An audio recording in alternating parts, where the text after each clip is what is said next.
Já ouviu falar sobre a cidade perdida de Atlântida? Como ela fundou e o porquê? E vocês sabiam que existiam outras civilizações evoluídas na época? Fique com a gente para desvendar esse mistério. Oi, Oi, Best! Best! Aqui é a Nath. Aqui é a Mati E e nós nós duas duas somos somos a a dupla dupla Nath Nath e Mati. Mati. Sejam todos bem-vindos ao nosso podcast. Já aproveita, segue, curte, compartilhe e comente com os amigos e nos avalie nas redes sociais aqui e nas outras plataformas. Respire fundo e E bora bora lá! lá!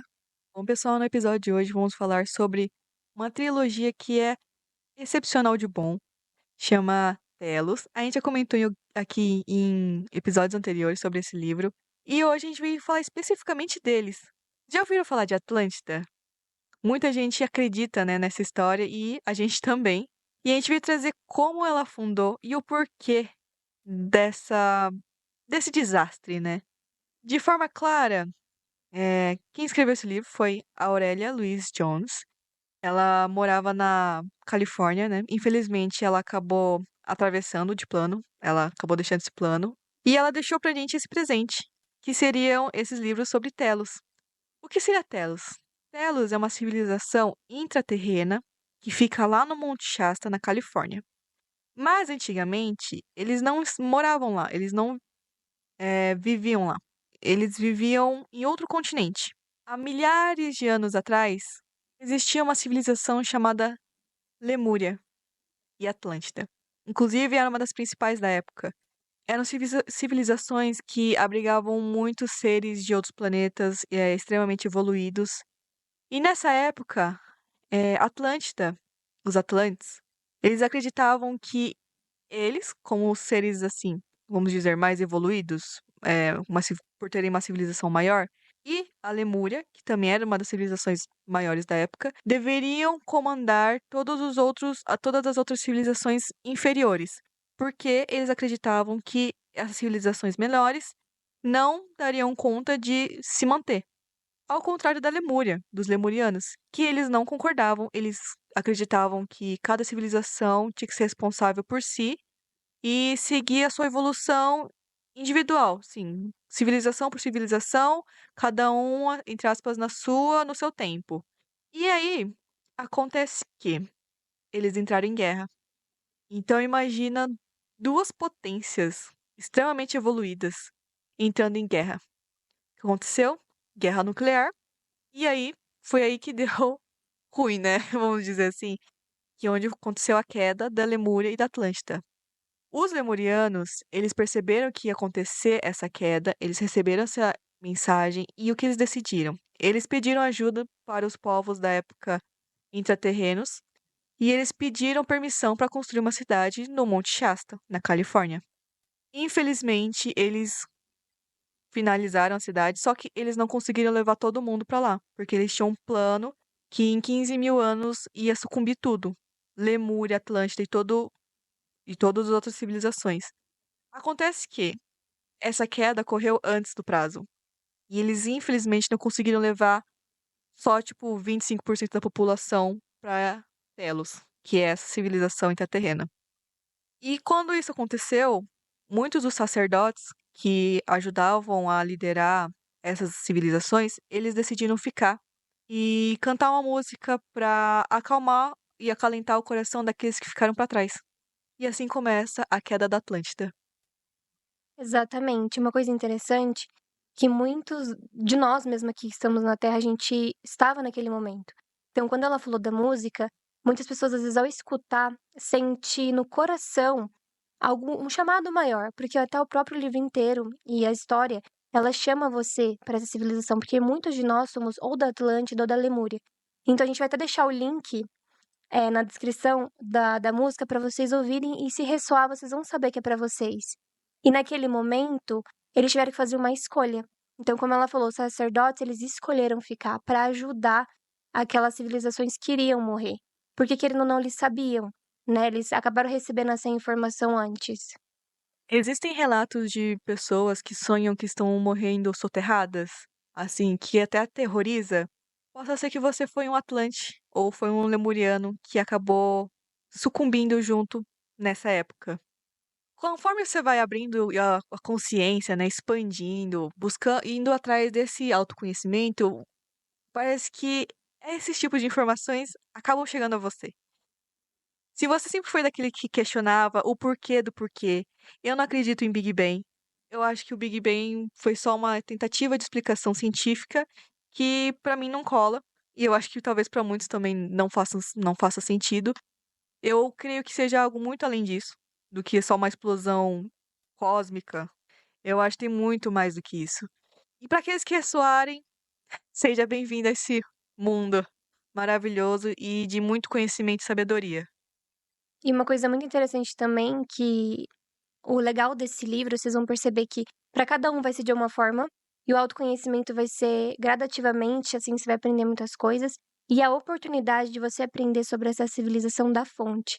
Então, assim, é um trabalho muito lindo da Aurélia que ela conseguiu trazer de uma forma muito leve, explicar cada ponto que a gente vai vir falar aqui também, mas para você entender, porque muitas pessoas conhecem mais os Atlântidos e não sabem muito da Lemúria. Então, se você for até pesquisar, você não tem muita informação. Então aqui é uma oportunidade de você conhecer essa civilização, porque no livro elas são as maiores, né, então no primeiro livro é a Nova Lemúria, então explica muito mais sobre eles, e aqui é uma grande oportunidade de você conseguir conhecer sobre isso.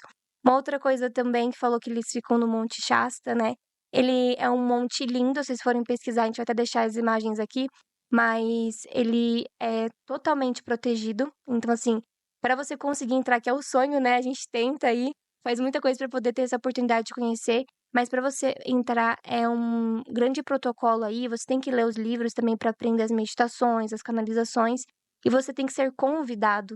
Então você tem que ascensionar, se manter numa boa frequência, e é um convite muito legal se a gente tivesse a oportunidade de ver no físico, né? No espiritual é mais fácil, fazendo algumas meditações, muita gente vai lá no espiritual, que também é praticamente igual ao físico, só que essa oportunidade também é muito legal, porque eles têm muito conhecimento e dizem relatos de quem já foi na região e nem entrou no monte, é assim uma energia surreal, surreal mesmo. Inclusive, quando vocês forem pesquisar sobre o Monte Shasta, vai ter inúmeros canais falando sobre o Monte Shasta. Existe uma cidade muito próxima a esse monte.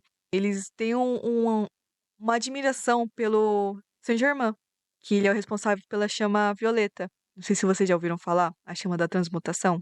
E essa cidade, eles, assim, eles têm um apreço tão grande pelo Saint-Germain, e quem mora ali na região fala que vê direto objetos não identificados voando, seres místicos altos, e eles vão descrevendo, e você fala assim: "Ah, será?". É, realmente é. E não é qualquer um que pode ter esse acesso, né. Imagina, é tanto conhecimento, e que se cair nas mãos erradas, o que seria de nós? Vocês concordam? Por quê? Imagina, tem um lado luz e tem um lado sombra, né. A gente trabalha pra luz, mas tem aqueles que trabalham, né, pra sombra, vamos lembrar disso. Então eles se protegem por conta dos não luz, porque é muito conhecimento, é muita informação. E, tipo assim, é a mesma coisa que dar se eles não tivessem proteção, é a mesma coisa que dar um controle, que dá acesso a ativar uma granada na mão de um bebê.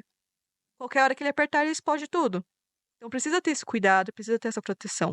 E aí a gente vai trazer o que ela nos ensina nesses livros, que eu acho incrível, pra gente poder elevar nossa vibração, pra gente poder limpar nossos caminhos, pra gente poder limpar nossos traumas, nossos karmas e afim, né? Tudo mais que a gente puder limpar, curar, sarar, se livrar, né? Pra poder ascensionar, que acho que muitos já ouviram falar da 2025 vai ser um ano de ascensão, né? E a gente tá preparado pra isso. Nossa, exatamente. É muita informação e é uma informação muito interessante. E o mais legal do livro ainda é que você vai lendo e você fala: "Que incrível poder viver dessa forma". A gente vai trazer um pouquinho sobre o livro um. Então aqui ele fala sobre a revelação da Nova Lemúria, então mostra muito de como que eles vivem, como que é a civilização, como que acontece ali. E o mais legal que mostra a importância ali do amor incondicional. E além do amor incondicional, é saber viver em sociedade de uma forma muito pura, muito com muito respeito. Assim, você não é forçado a fazer algo, você não precisa trabalhar para prover algo, todo mundo se ajuda e eles conseguem viver numa harmonia. E é uma coisa que, assim, se a gente for pensar na Terra, aqui na terceira dimensão, a gente fala: "Isso é impossível", mas não é, porque eles conseguem. E eles nos mostram. né. Então, assim, se cada um fazer sua parte, aqui pra gente vai ser incrível, 20 fazendo a sua parte já vai ajudar muito. Então imagine, cada um pouquinho, e aqui ele mostra também um pouco da conexão divina, apresenta alguns mestres, né, então quase o livro inteiro, que sempre o mestre tal é o Adama. O Adama ele é o sumo sacerdote que ele traz as informações, então ele tá sempre em conexão com a Aurélia que fala, só que cada hora vai apresentando um. Tem alguns da fraternidade branca também, aí dos raios que a gente falou do chakra, sempre tem, e aí eles começam a trazer muitas informações, a gente vai passar algumas. Bom, como a Beth comentou, né, o Adama, ele é o sumo sacerdote de Telos, ele que ajuda, né, a organizar, e foi ele que ficou mais próximo da autora, né, a Aurélia. Foi ele quem trouxe as informações e ela foi escrevendo esse livro com a ajuda dele e de toda a equipe. A Beth comentou da Fraternidade Branca, então imagina que, não sei se vocês já ouviram falar das 7 chamas sagradas, que são as principais. Então, essas chamas, talvez, acho que a mais conhecida seria a violeta, que seria de Saint-Germain, transmutação. E cada chama, eles têm um responsável. Tem um templo responsável e cada mestre da fraternidade cuida desses templos, são responsáveis por esses templos. Inclusive, não são só os mestres da fraternidade que estão lá, os arcanjos também estão. Os elementais como fadas, gnomos, elfos, hobbits, unicórnio, para quem fala assim, né, existe sim. Enfim, todos esses seres místicos, esses seres mais evoluídos, esses seres ascensos, todos eles se encarregam por cada chama. Então, temos a chama do amor incondicional, que é a chama rosa. Temos a mestre Rowena, ela é responsável por essa chama. A violeta, né? Saint-Germain. Enfim, N outros. Inclusive, Jesus, reencarnado lá como conhecido como Sananda, mestre Sananda, ele também é responsável por uma dessas chamas. Conforme você vai lendo esse livro, você vai entendendo o propósito de cada um. Claro que um não é melhor que o outro, é um complemento. É importante a gente saber de cada um e o todo, porque se você foca numa chama e esquece outra, possa ser que na próxima vida você vai ter que focar naquela que você não deu atenção. O legal desses livros também é que ela traz, né? Ela conseguiu trazer meditação para cada templo. Então a gente vai também deixar uma playlist. Teve uma teve uma pessoa aí que felizmente, né, gravou as meditações para vocês poderem fazer em casa. Façam, tem dias, inclusive no livro fala os dias que, não os dias certos, mas são os dias que tem mais influência com relação à chama. Tipo, quero fazer da violeta. Sábado, pode fazer todos os dias, mas sábado seria uma energia mais forte, vamos dizer assim, mais intensa a energia da chama violeta no sábado. Mas vocês podem fazer qualquer dia, qualquer horário, não tem problema nenhum. A gente vai deixar aqui a playlist das meditações já gravadas para vocês poderem escutar. Inclusive, se vocês quiserem, tipo, ai, vou dormir escutando a meditação. Pode ir, pode ter certeza que eles vão estar lá para te guiar, te mostrar como que é. É um lugar lindo, é um lugar maravilhoso. A energia é assim surreal, de boa. Dá até vontade de chorar. A primeira vez que eu fiz a meditação pro Templo do Amor, nossa, caía lágrima assim, eu falei assim, nossa, é como se eu tivesse voltado para casa, assim, sabe? E eu recomendo muito vocês fazerem. É uma conexão incrível e você se sente ali. E é até uma forma também de recarregar as energias, que o templo é muito bom. E o mais legal também é que eles têm muita conexão com os cristais. Então, tudo ali é ligado ao cristal. Eles também mostram da importância da gente trabalhar o nosso mental. Por isso mesmo das meditações, porque eles vão te ensinar a você ter o controle da sua mente, para você conseguir vibrar numa frequência mais elevada. A gente já comentou aqui várias vezes. E ali tem técnicas, meditações, tem também decretos ou comandos que te mantém numa conexão mais elevada. E é uma coisa que a gente já até fala, o autoconhecimento é uma coisa que você precisa toda hora estar em estudo, aprendendo, porque senão você vai ter o gatilho de se sabotar e tudo mais. Então aqui é até uma forma de trazer muito mais conexão. No primeiro livro eles estão falando um pouquinho mais sobre eles, então eles se apresentam, né, como se fosse uma apresentação aqui pra gente. No segundo eles já vão trazendo aí pinceladas para você se iluminar, trazendo informações. No terceiro livro, ele já traz aí o protocolo para a quinta dimensão. Então, tudo que eles fazem para estar em quinta, que a gente pode fazer aqui, né? O nosso corpo consegue ascensionar para isso. E aí, tem infinitos, mostra como que funciona a ascensão, porque muitas pessoas aí, vocês vão ver almas que estão buscadoras da espiritualidade, tá buscando o quê? Ascensionar. Não tá aqui pensando só tô despertando, despertando. Não, quero ascensionar para ir para um lugar melhor, para viver como eles vivem, Então, quem sabe numa próxima civilização aí, quando você for reencarnar, você já não nasce ali. Então é uma grande oportunidade também. É importante ter esse autoconhecimento. Se você que está nos ouvindo, desde pequeno, sente uma saudade que não sabe explicar da onde e o porquê, bem-vindo. Talvez essa saudade é dessa civilização, desse ambiente de harmonia de quinta dimensão, de onde todos cooperam e pensam em todos, pensam em ajudar o próximo, saber que tem responsabilidade com relação às chamas, porque não é só uma chama. Se não tiver pessoas responsáveis para fazer manter essa energia, ela se apaga. Assim como você vai acender uma fogueira, se você não pôr lenha, ela vai virar brasa. E aí ela vai virar carvão. Então, eu acho muito legal o jeito que eles trazem as informações. É um exemplo. Casamento lá. Não é igual aqui que você, conheceu uma pessoa, vou casar com ela, depois divorcia. Não. Lá eles têm a opção de escolher um parceiro, viverem com esse parceiro, e quando eles tiverem certeza absoluta, pode demorar 3.000 anos, 10.000 anos, não tem problema. Eles sentirem que realmente é isso, eles casam. Se eles não sentirem que, ah, nossa, eu acho que não é essa pessoa para eu casar e viver o resto da minha vida, eles simplesmente conversam e falam assim: olha, senti que não é isso, cada um deve seguir seu caminho. É uma separação tão harmônica e de tamanha compreensão que a gente ainda não conseguiu, né, alcançar aqui, infelizmente, na 3D por conta das densidades, o meio onde a gente vive, como a gente é criado.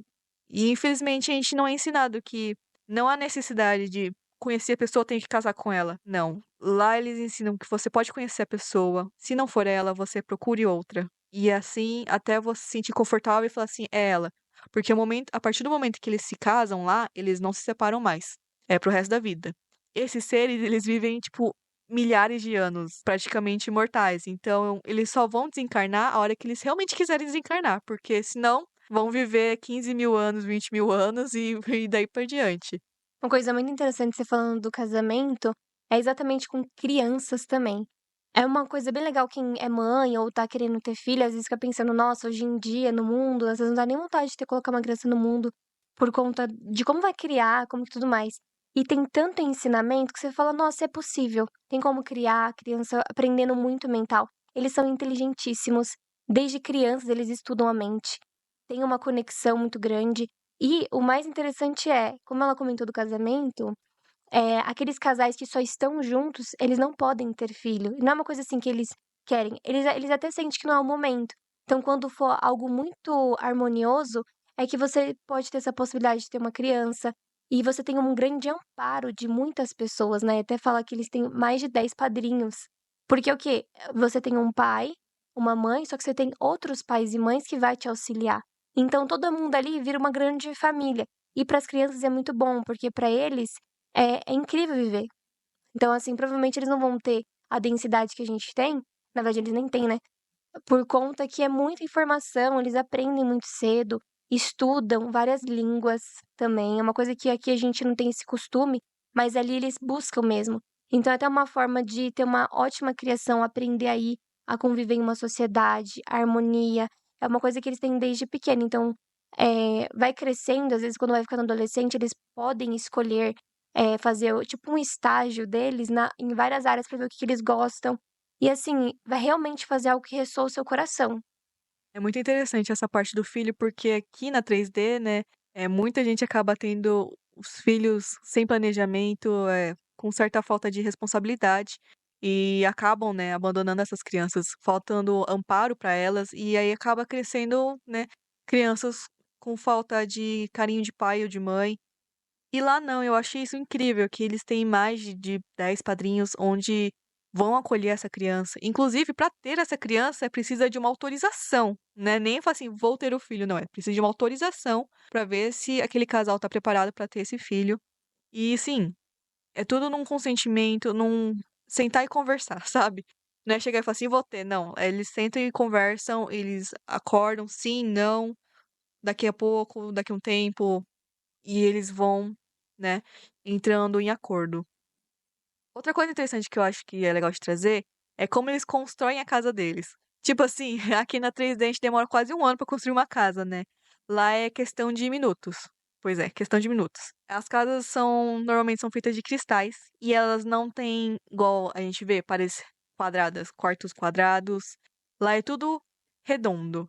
É muito interessante porque quando eles vão construir uma casa, eles primeiro planejam a casa. Eles imaginam a casa, como vai ser, quais móveis, decoração, tudo. Eles imaginam, eles fazem a maquete da casa. E aí, com o poder do pensamento, eles constroem essa casa. E tipo assim, essa é a prova viva da lei da atração, da lei do princípio do mentalismo que a gente comentou no episódio anterior. É literalmente isso, esse princípio em prática. Outra curiosidade legal de trazer é que eu comentei, inclusive, no Despertar 2.0, que é a teoria do macaco.